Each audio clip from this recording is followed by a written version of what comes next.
My name is Rachel Levine. I'm 34 years old, and yesterday I watched two compliance officers dismantle my cubicle while I ate half a turkey sandwich. Not metaphorically, literally. I was in the break room minding my own business when I glanced through the window and saw them. Navy blazers, clipboards, latex gloves. One was photographing my monitor. The other was rifling through my bottom drawer like it was a crime scene. And I didn't panic. My heart didn't jump. My pulse didn't spike. It was like my body already knew Melissa Grant had finally done it. The taller officer looked like he played squash on Sundays.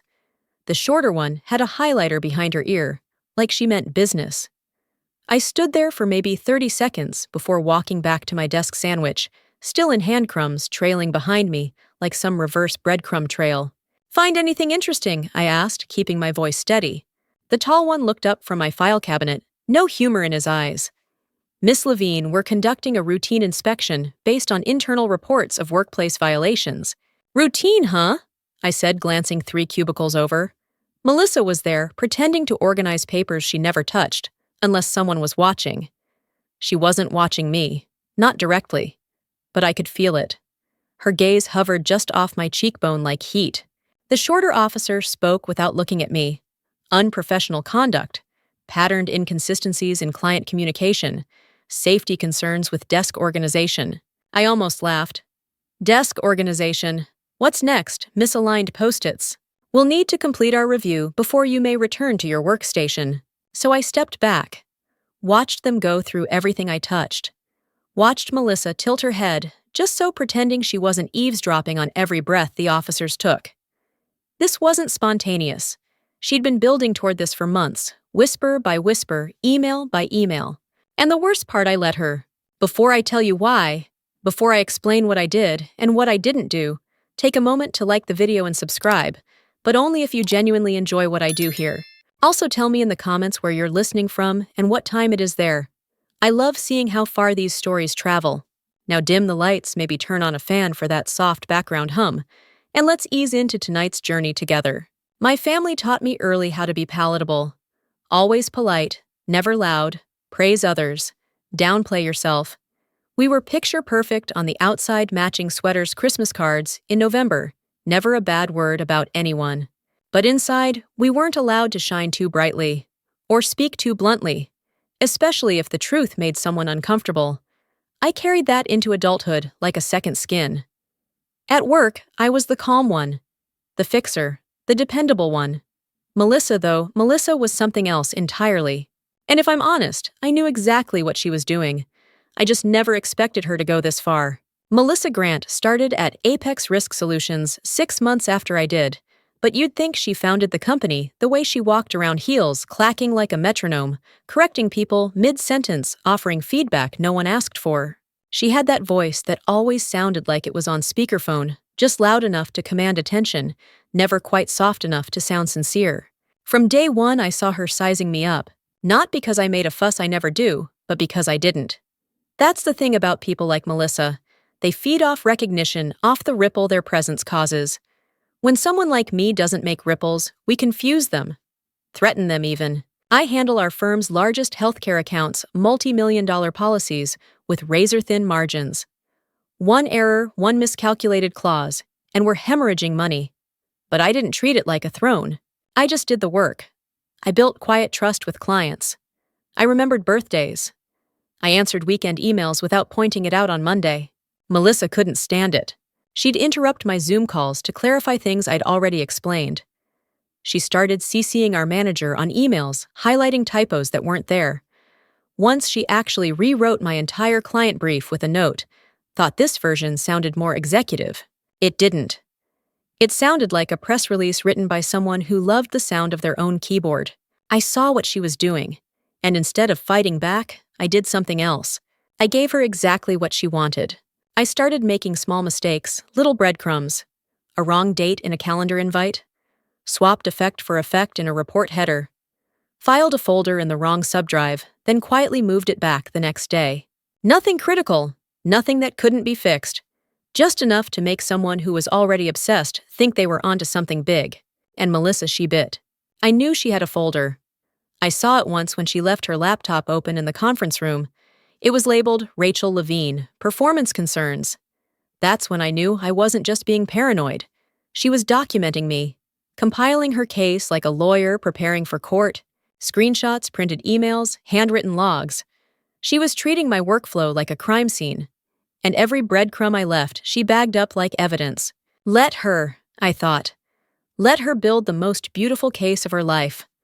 I wasn't afraid of it, because while she was playing detective, I was writing a very different kind of record. That's the part she never saw coming. And if you're thinking, Rachel, why didn't you report her? Why not just confront her? I could have. But then I'd become the problem, the one making noise, the one breaking the peace. And in an office like ours, quiet competence is mistaken for weakness until it isn't. I wasn't playing defense. I was building something no one could twist into a threat or complaint. And the moment Melissa filed that anonymous report with compliance, I knew my moment was finally coming. While Melissa was busy playing prosecutor, I was curating something much quieter, something that didn't require screenshots or highlighters or whispers in the break room. My journal. It wasn't some elaborate plan. Honestly, it started as an experiment. I heard someone on a podcast talk about gratitude as a practice, how writing down 3 positive things each day could rewire your brain to look for what's good instead of what's broken. I thought, sure, worth a shot. So one Thursday, nearly 2 years ago, I grabbed a leather-bound notebook from the stationery closet, dark green, with a soft spine and faintly dotted pages, and I wrote down 3 simple things. Tom helped me understand the new policy matrix. Carmen stayed late to help me clean up client files. Haley left a cup of coffee on my desk before our morning call. That was it. Nothing profound. No long-winded essays. Just 3 observations. Real moments, small wins. The next day, I did it again, and again, and again. Soon it became routine. Before leaving each evening, I'd sit at my desk, flip to a fresh page, and reflect on the day. I wrote about coworkers who were kind, clients who were patient, emails that were worded with unusual grace, a funny joke during a meeting that made me laugh until I snorted. I even wrote about the janitor Marcus, who always whistled a little jazz tune while he emptied the bins. It made the office feel like a real place, not just a fluorescent tomb. That journal became a time capsule of good people doing good things in a space that didn't always reward that. And here's the thing, I never thought anyone would read it. It wasn't a weapon. It wasn't a performance. It was for me. To stay sane. To remind myself that even on days when I felt like wallpaper invisible and overpolished, someone somewhere had done something kind. But looking back, I can see it now. Without meaning to, I was building a map, a ledger of character, of presence, of contribution. Dozens of names came up over and over again. Tom Nguyen was in there nearly every week for his patient explanations and dry humor. Haley Jenkins appeared constantly, always making small gestures feel like giant hugs. Even Leo, our manager, who rarely smiled, showed up enough times for fair decisions and thoughtful feedback. And Melissa, not once. I flipped through all 18 months, hundreds of entries. Not a single line about her. Not even a neutral mention. She never did anything kind. Never collaborated without strings. Never helped without pointing it out. She didn't show up because she didn't show up. That truth hit harder than I expected.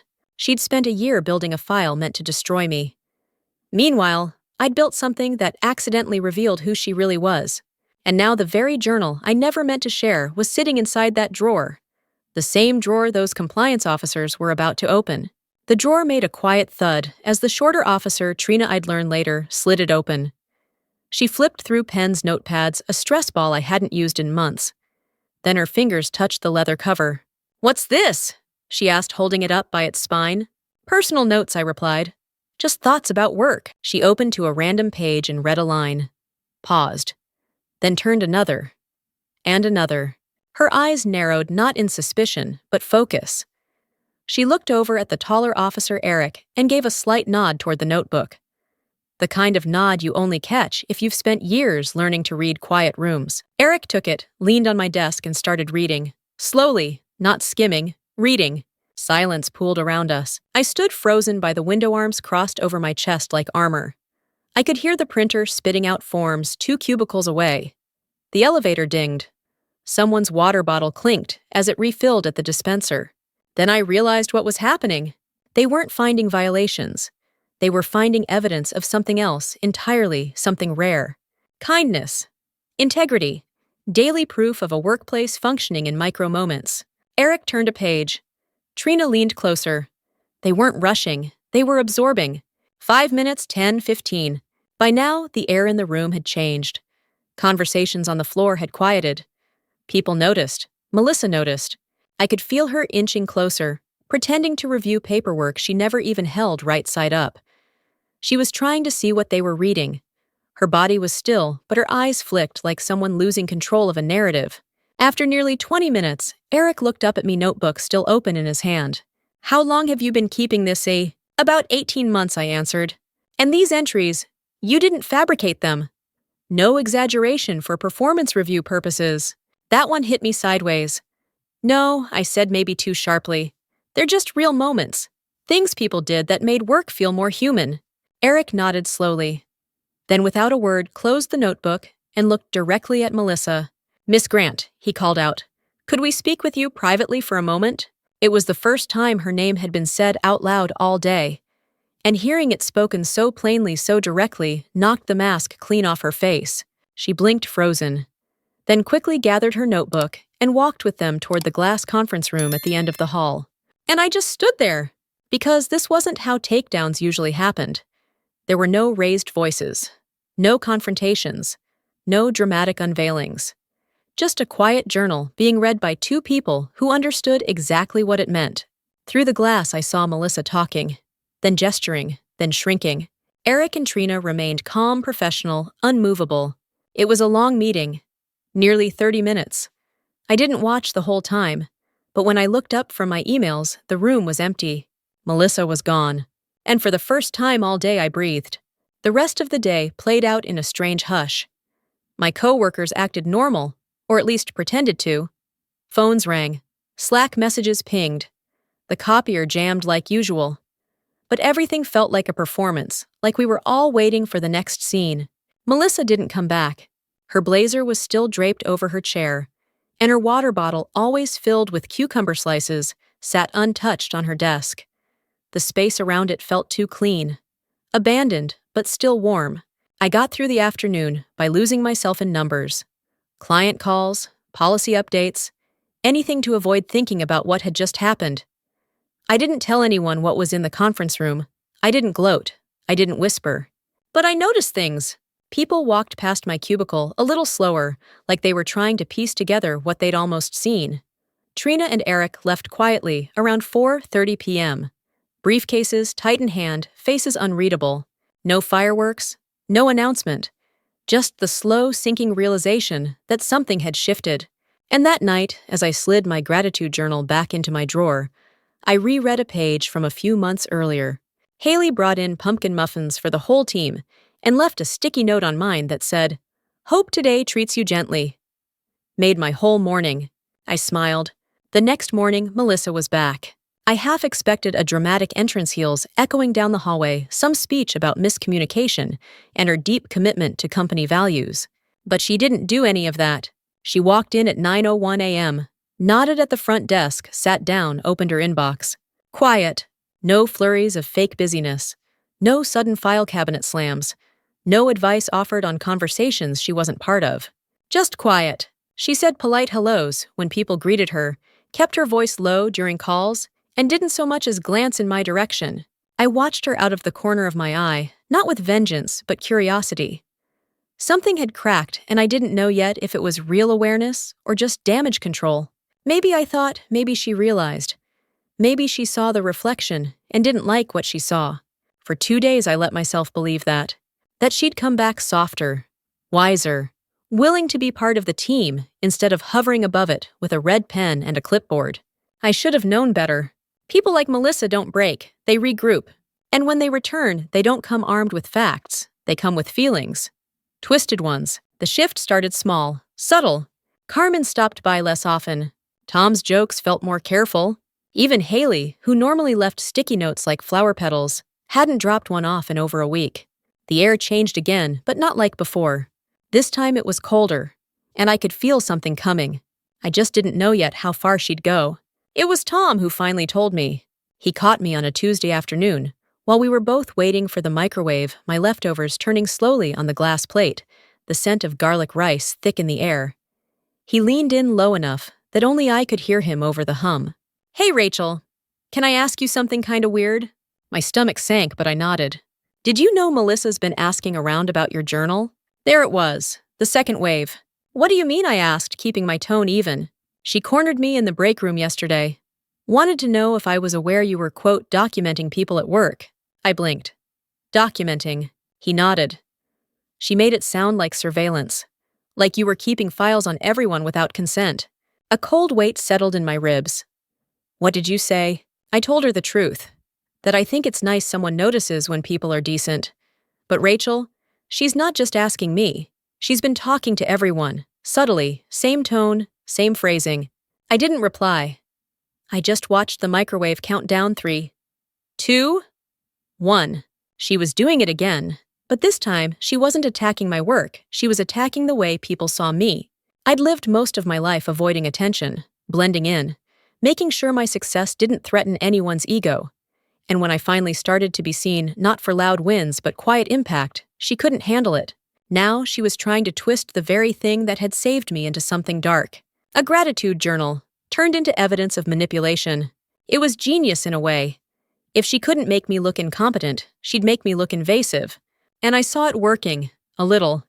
Alicia from compliance, who used to greet me with a warm, "Hey friend," now just gave a tight smile. Mr. Carter's emails were shorter, drier, more distant.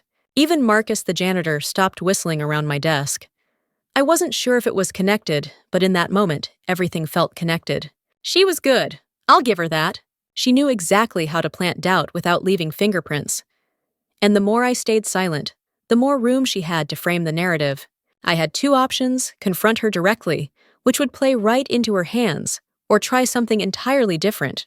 So that night, I went home, opened my laptop, and wrote an email. Not to HR, not to compliance, but to everyone. The whole department. The subject line was simple: personal journal, transparency and consent. I stared at the blinking cursor for a long time before I hit send, and when I did, I felt something shift. Not just in the room, in me. I hit send at 8:14 a.m. the next morning, right as the office lights flickered on, and the first coffee pot finished brewing in the break room. The subject line was quiet but firm. Personal journal, transparency and consent. The body of the email read, "Satri, hi everyone. Some of you may have heard that I keep a personal gratitude journal where I reflect on positive moments during the workday. I want to be fully transparent. This practice is entirely personal. It has never been used for performance evaluations or shared with supervisors. If you'd prefer I not mention our interactions in these reflections, I absolutely respect that and will honor your wishes, no hard feelings, no explanations needed. I value your trust and want you to feel comfortable in how we work together. Thanks for being part of a team that's made work feel meaningful. Rachel." I read it 3 times before I hit send. Not defensive, not apologetic. Just honest. Then I waited. At 8:22, the first reply landed. "Haley Jenkins. Rachel, I had no idea you were writing those entries, but I love that you are. Please keep including me. It means a lot to know someone notices the small things." At 8:28, Tom chimed in. "Don't stop, please. That journal of yours might be the only record of what this place really feels like when we get it right." And then it snowballed. By 10 Azor, I had 17 responses. By noon, 31. They weren't just short affirmations either. Some of them shared stories. Alicia wrote that knowing someone might quietly appreciate her efforts made her feel less invisible. Marcus sent a note with a smiley face emoji and said, "Didn't know I made the journal, guess I better keep whistling." Even Leo Carter responded. "Rachel, thank you for your candor and professionalism. Your journal practice is a thoughtful way to recognize the value in our day-to-day work. I commend you for taking the initiative to communicate this openly." Every reply bolstered me, not just emotionally, but physically. I felt taller in my chair, steadier. And Melissa? She didn't respond at all. Her silence was louder than all 36 replies combined. I kept checking, expecting maybe some fake piece reply about appreciating transparency, or hoping we could collaborate constructively moving forward. But nothing came. Not that day, not the next, not ever. She couldn't respond, because doing so would require admitting that the story she tried to spin had unraveled. That no one saw my journal as creepy or invasive. That in fact, they wanted to be in it. By Friday, something had shifted in the office air. People said thank you more. Smiles felt real again. Someone left a sticky note on my monitor that just said, "You see people and that's rare. Thanks."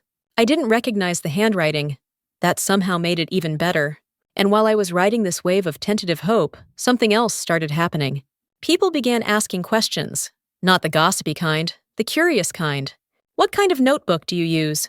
Do you write at the same time every day? Do you ever go back and read old entries when you're having a hard day? They weren't just tolerating the idea anymore. They were intrigued, inspired. It was spreading. And Melissa, she was watching the light spread into corners she'd once controlled with shadows. I don't know who left the first thank you note that wasn't mine. All I know is I walked in one morning and saw a pale yellow post-it stuck to Tom's monitor. Just 4 words. Thanks for covering yesterday. The next day, there were 3 more notes around the office.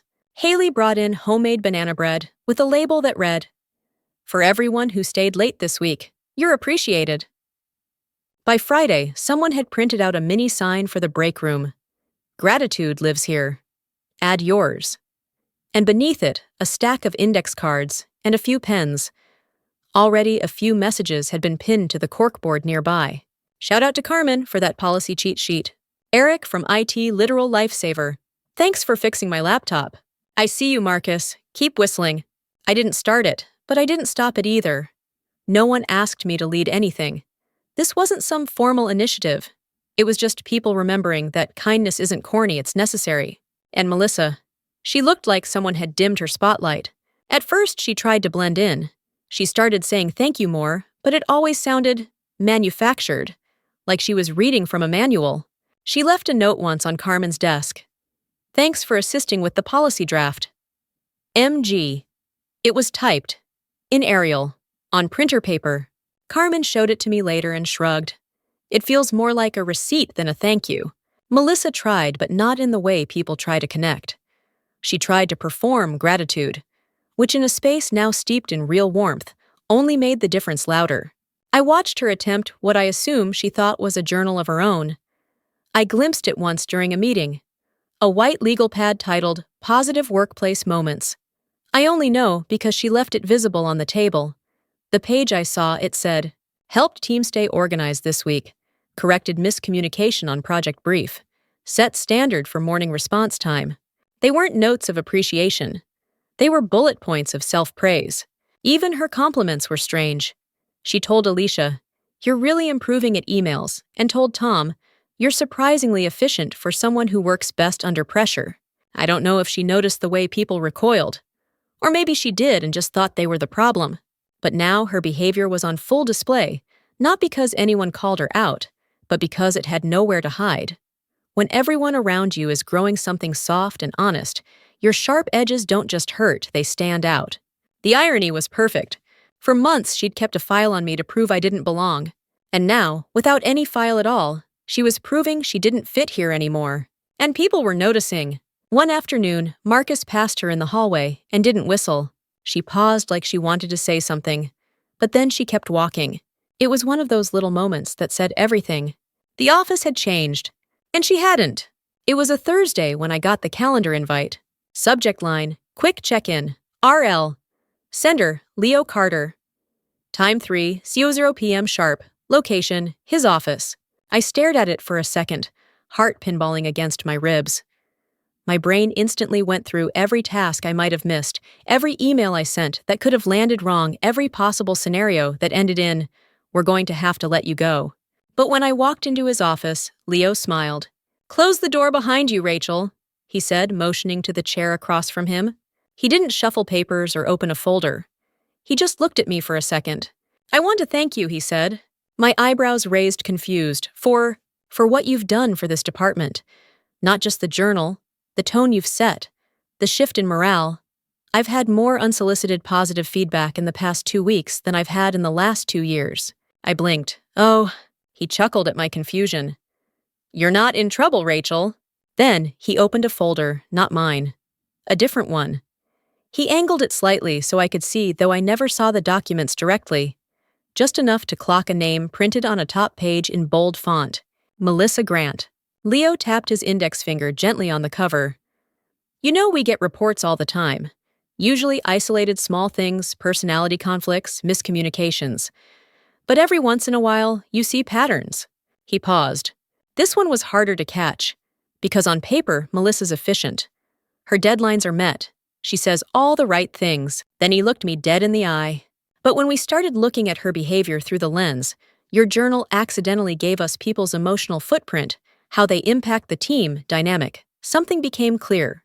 He opened the folder fully, just long enough for me to see a printed list of dates, meetings, comments, internal complaints, all tied to her. Somewhere along the way, he said quietly, she stopped trying to contribute and started trying to control. The compliance investigation was the final straw. She used internal resources to pursue a personal narrative. That's not what we're here for. I didn't say anything. I didn't trust my voice not to shake. "We've made a decision," he continued. "Melissa is being moved to our Winston-Salem branch. New team, different structure, less collaborative. A space where she can contribute as an individual without the strain of team dynamics." I nodded slowly. "Is it a demotion?" Leo shook his head.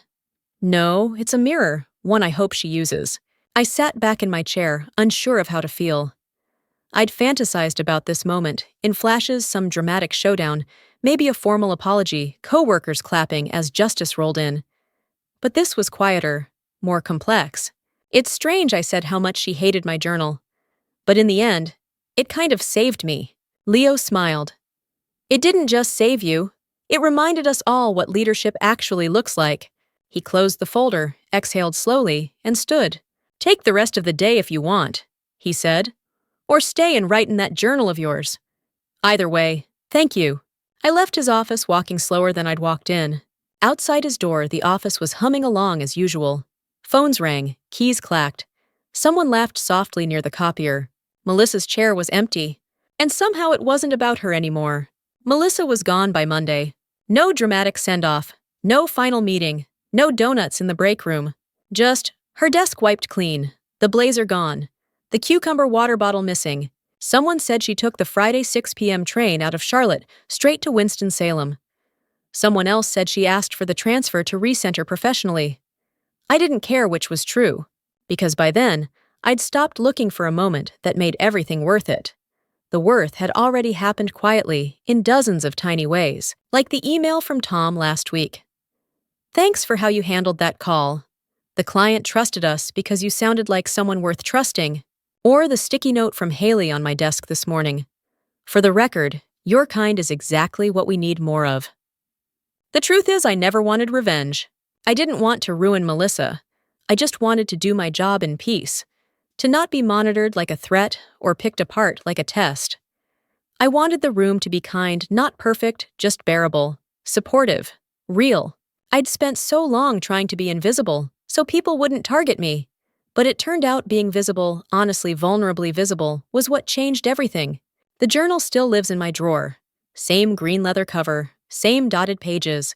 But now it holds a different kind of weight. It's not just a personal sanctuary anymore. It's become a record of something bigger. A workplace culture shift. A blueprint for how people carry one another forward. Sometimes I flip back to the early entries. The ones that barely filled half a page.